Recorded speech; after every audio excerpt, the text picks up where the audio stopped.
were able to turn things around. Yeah, it's a hard thing to do in the NHL, is to not be where you want to be or playing the game you want and then be able to write it.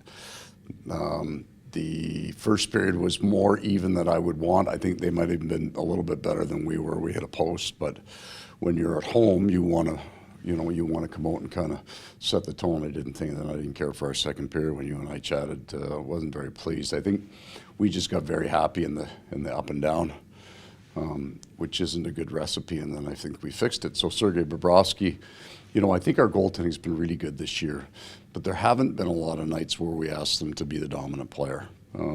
There's been nights they've been very, very good. He's had some great games for us. But tonight, Sergei had to be the difference in the second period, because that game's over and there's no coming back if he isn't as good as he was. Then when we got to the third, then we were right. I don't know what the final number, but certainly shot attempts were big in the third. Our game was good there. Their guy then did for them what Sergei had done. He kept them in the game, and we were able to pull one out.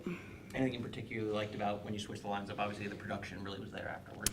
Yeah, I think there was a matchup issue, and then there was I think our game as a group just got better, and it wouldn't almost mattered how much the change had happened. We changed the matchup. That seemed to help us a little bit. But at the end of it, when you're bad, it doesn't matter what your line combinations are. When you're good, it probably doesn't matter much either. So I don't think the coach, other than profanity, had much to do with that game. That was my role in tonight's effort.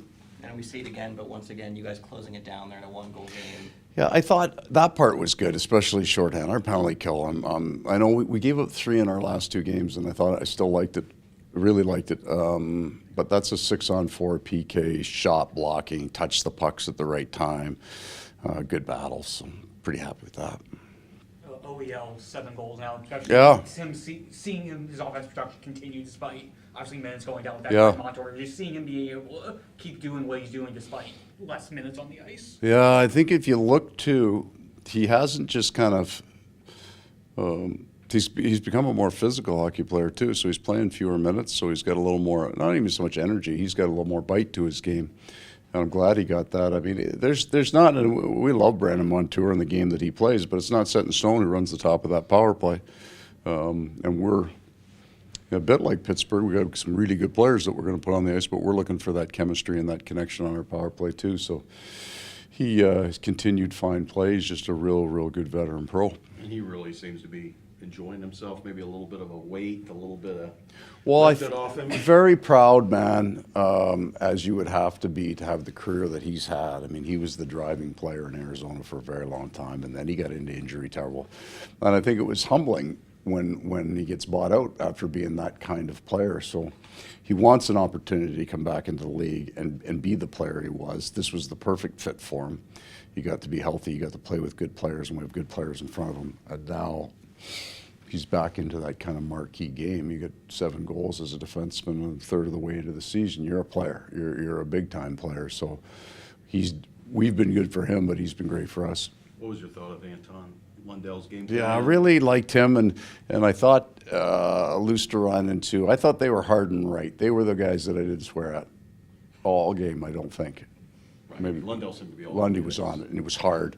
I feel that he has been just so very, very close to putting up. Like, he's had chances, and he stayed pretty disciplined defensively in it. So he's got to stretch. This guy wants to score some goals. It's a big year for him, but he hasn't cheated the game to do it, to his credit. And he also has had chances that aren't going for him, which is frustrating.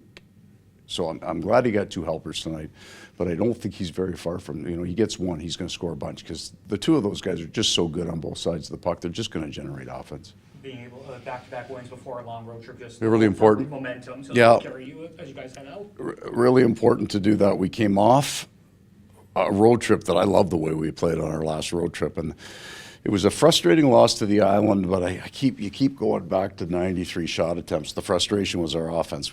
We didn't score. But the game was pretty darn good. So then we come back with, we beat it. Pittsburgh had a huge advantage on us tonight, as they had lost 3 in a row. So this is one of the most veteran teams in the NHL. We all know in the East, like we liked our start, but going into the game tonight, we're 3 points from being out of the playoffs. And we've been a pretty good team. So this is going to be like this. You're going to get these teams that come in and you look at the standings and say they're a 500 team. They're not, right? They're just, it's a tough league right now, and it's going to be tough right to the end. I mean, Oliver Ekman-Larsson kind of took less minutes once Ekblad and Montour came Yeah. back, but the numbers are still there, his game is Yeah. still there. I mean, what does that say about a guy to be able to, like, have to take on a lesser role and still be able to do all that? Well, he is just a really good pro and really focused. He's also smart. He knows the advantage when you're playing in the one hole, you're also playing against the one player. So the players that he's playing against now aren't going to defend quite as well as the ones that he's been used to playing his whole career. And there's also no reason that he's not necessarily there for the year. His minutes can come up, like we've got the two new guys come in, but if we can balance the six out, and I've got two other NHL defensemen who watch the game from the press box, I'd like to see those guys play too. And I'd roll them in, and I may, but I'll go back to we're 3 points from being out of the playoffs. This is a big game for us tonight. We won't get to a casual point all year, but we will get to a point where you'll see Ekman-Larsson's play continues to be that good. He's going to play more minutes. Thank you. Thanks, Coach. Thanks, Coach. everyone. Thank you.